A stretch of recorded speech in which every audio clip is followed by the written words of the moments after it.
بسم الله والصلاة والسلام على رسول الله. الأهلي والجونة، حضور جماهيري.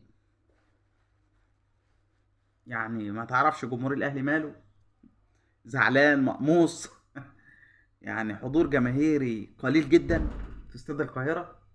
جمهور اللي حاضر يعني ما يتعدوا على الصوابع، يتعدوا على الصوابع والكهف. شوبير امبارح كان بيقول وبينادي وبيطلب ويتمنى ان جمهور الأهلي يكون على الأقل 5000. يعني الأهلي مسموح له ب 15000، قال لك على الاقل 5000.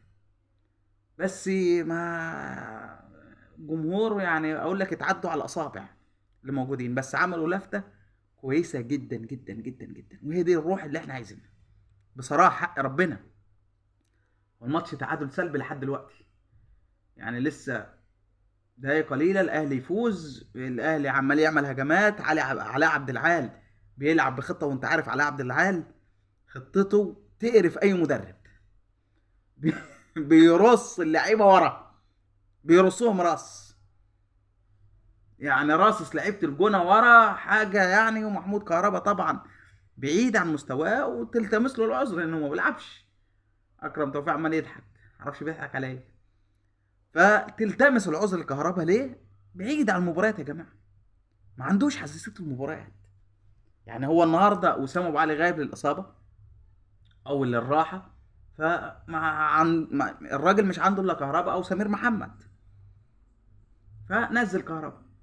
لكن اللفته بقى اللي عملها جمهور الاهلي قبل ما انسى، اتمنى الناس بس ما تبخلش عليها باللايك واشتراك في القناه لو مش مشترك، وصلي على حبيبك محمد اهم حاجه. اللفته اللي عملها جمهور الاهلي: حي شهداء نحتسبهم عند الله من الشهداء ولا نزكي على الله احدا، شهداء الزمالك العشرين.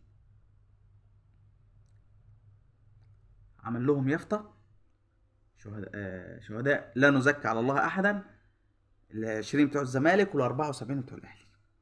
يافطه هنا ويافطه جنب بعض، فكانت لفته حلوه جدا. وده بعد ما جمهور الزمالك في ماتش المصري، وانتوا عارفين اللي حصل مش عايزين نعيده تاني. جمهور الزمالك طبعا بيحيي شهداء الاهلي دايما، تصبوا عند الله شهداء ولا نزكي على الله احدا. في الدقيقه 74 فجمهور المصري كان قله، يعني من جمهور المصري قالوا كذا وشتموا وعملوا وبتاع مش عارف ايه والكلام ده كله. لكن النهارده جمهور الاهلي بيرد بلفته جميله جدا جدا، وهي دي الروح الرياضيه. اصل في الاول وفي الاخر دي كوره، دي كورة. انما في البيت بتلاقي الاهلاوي والاخ التاني زملكاوي والاخت اهلاوية والاخت التانية زملكاوية والام زملكاوية الاب اهلاوي. بتلاقي الاهلاوي والزملكاوي في كل بيت مصري، في كل بيت مصري، في كل بيت مصري. ده بالنسبة لجمهور الاهلي، فيشكر جمهور الاهلي على اللفتة اللي اتعملت النهاردة، ولاقت استحسان عند جمهور الزمالك كله النهارده وعلى السوشيال ميديا الزملكاويه وصفحات الزمالك. طيب، الاهلي والجونه ماتش يعني قفشه ضيع كوره في الشوط الاول ما تضيعش من على خط السكس ياردة، ما تضيعش بعد اسيست من حسين الشحات. لكن انا بقول لك الاهلي اخطر، قفشه برضه لسه اهو مضيع كوره، يعني الحارس صدها. حارس الجونه صد، يعني قفشه عايز يخلع شويه الشعر اللي في راسه من الحظ العاثر بتاعه النهارده. لكن انا اتوقع النتيجه ان الاهلي يفوز النهارده. اتوقع ليه؟ الجونه لن يصمد كثيرا. الجونه راح في الشوط الاول بكورتين تقريبا، وتعامل معاهم مصطفى شوبير. يعني زي ما الكتاب بيقول: الله كرباج، كرباج، كرباج من مروان عطيه. لا ده محمد هاني، كرباج عالطاير. بس الحارس برضو محمد هاني، كرباج. حارس طلعها ببراعه حارس الجونه بصراحه، مع انه كان متقدم. فالماتش انا بقول لك توقعاتي، ومحمد الحنفي ماشي لحد دلوقتي كويس، يعني ما فيش لا هنا ولا هنا. يعني محمد الحنفي حكم اللقاء كويس جدا. المفاجاه بقى اللي عملها كولر النهارده مفاجاه للجميع، انه لعب بمصطفى شوبير ومحمد الشناوي كان على الدكه. يعني احنا عارفين او يعني من بدايه الموسم ده ان محمد الشناوي اول ما يعرف انه مش هيلعب اساسي بيقول له كولر طلعني بره السكور، بره القايمه خالص. النهارده كولر ما تعرفش بقى غفل محمد الشناوي ولا ايه النهارده، او ممكن متفق مع محمد الشناوي، وده عادي وضع طبيعي جدا ان محمد الشناوي يقعد دكه على مصطفى شوبير، او مصطفى شوبير يقعد دكه على محمد الشناوي. ده وضع طبيعي جدا يعني، ده الوضع الطبيعي العادي يعني. انما انتوا عارفين من بدايه الموسم ده زي ما قلت لك، محمد الشناوي لقي شوبير هو اللي يقف، بيجي طالع من القايمه خالص، بيجي طالع من القايمه خالص.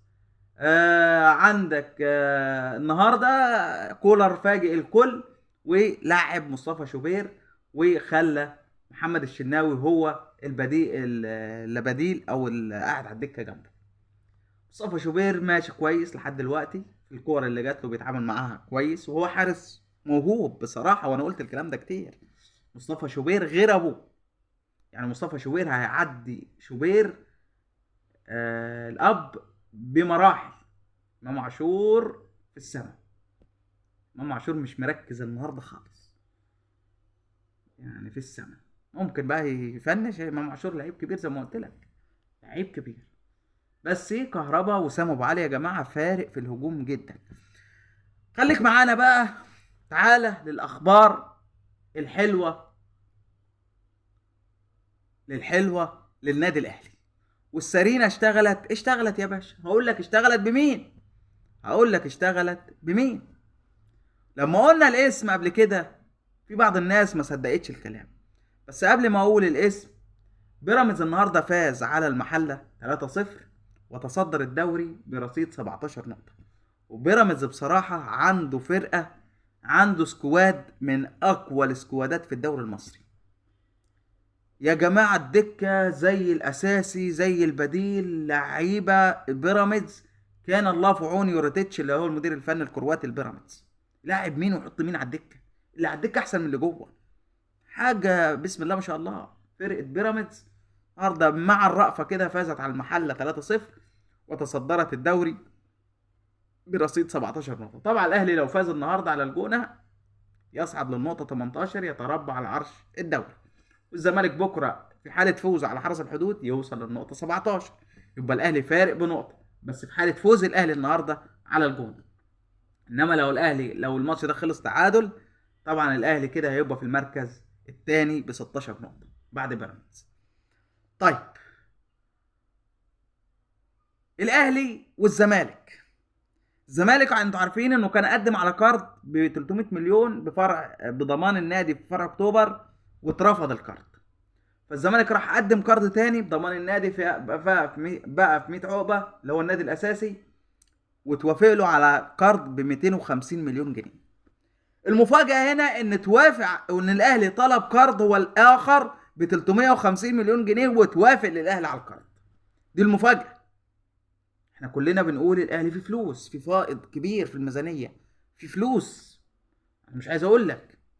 بس لقينا المفاجاه ان الاهلي مقدم هو الاخر على كارد، وقال لك طالما هتوافقوا للزمالك وافقوا لنا كمان على كارد ب 350 مليون جنيه. فتوافق للاهلي على كارد ب 350 مليون جنيه، وتوافق على للزمالك بكارد ب 250 مليون جنيه لتيسير امورهم الماليه، او لتسهيل الامور الماليه. الكلام ده واحد هيقول لي يا عم انت بتهبد، انت بتجيب الكلام ده منين؟ اقول لك يا باشا ماشي، انا معاك ان انا بهبد. اكتب على جوجل كارد للاهلي ب 350 مليون جنيه، هتلاقي الاخبار منشوره في القاهره 24 وغيره وغيره وغيره. اكتب كارد للزمالك ب 250 مليون، هتلاقي الاخبار منشوره برضه القاهره 24 وغيره وغيره. دي معلومات وبتجي لنا وبجيبها لك وبقولها لحضرتك. طيب، يبقى كده كارد للاهلي ب 350 مليون، وكارد للزمالك ب 250 مليون جنيه. الشناوي هو عمال يشجع اللعيبه وشغال بقى ايه شغل مدرب. طيب، من على الدكه يعني. صفقه الاهلي الاولى تمت. انا قلت لك المهندس خالد مرتجي في اوروبا بقاله 48 ساعه هو وكيل كولر بيخلصوا صفقتين جناح ومهاجم، والاهلي هيعمل صفقات محليه. قلت لك صح، قول لي صح. الاهلي خلص صفقه مصطفى العش النهارده رسمي، صفقه مدافع سوبر. مصطفى العش رسمي. زيكو والبانوبي لسه موافقة كولر وافق على مصطفى العش. كولر وافق على مصطفى العش. ليه؟ الاهلي عنده في الدفاع يوسف ايمن الراجل مش مقتنع بيه، في ياسر ابراهيم، رامي ربيعه، الاثنين دول بس. طب في حاله اصابه لا قدر الله لاي واحد منهم، وده معرض لماتشات كتيره بتاعت الاهلي، موسم طويل، يبقى كده الاهلي عنده مشكله في الدفاع. فمصطفى العش مدافع قوي جدا جدا. الاهلي خلصوا رسمي 3 مواسم ونصف. تمت 3 مواسم ونصف، نص الموسم ده و3 مواسم كمان. مصطفى العش الصفقه الاولى تمت رسمي، فهمي نظمي لمحي. وخالد مرتجي قلت لك المهندس خالد مرتجي مش هيجي من اوروبا الا معاه 2 مهاجم اجنبي وجناح اجنبي. لسه لاعب الوسط، ولسه ممكن جناح تاني. مفاجأة الموسم ابراهيم عادل، حاجة تفرح، او النجم الزملكاوي الاخر اللي انتوا عارفينه اللي لسه ما جددش لحد دلوقتي. دمتم في امان الله، والسلام عليكم ورحمة الله.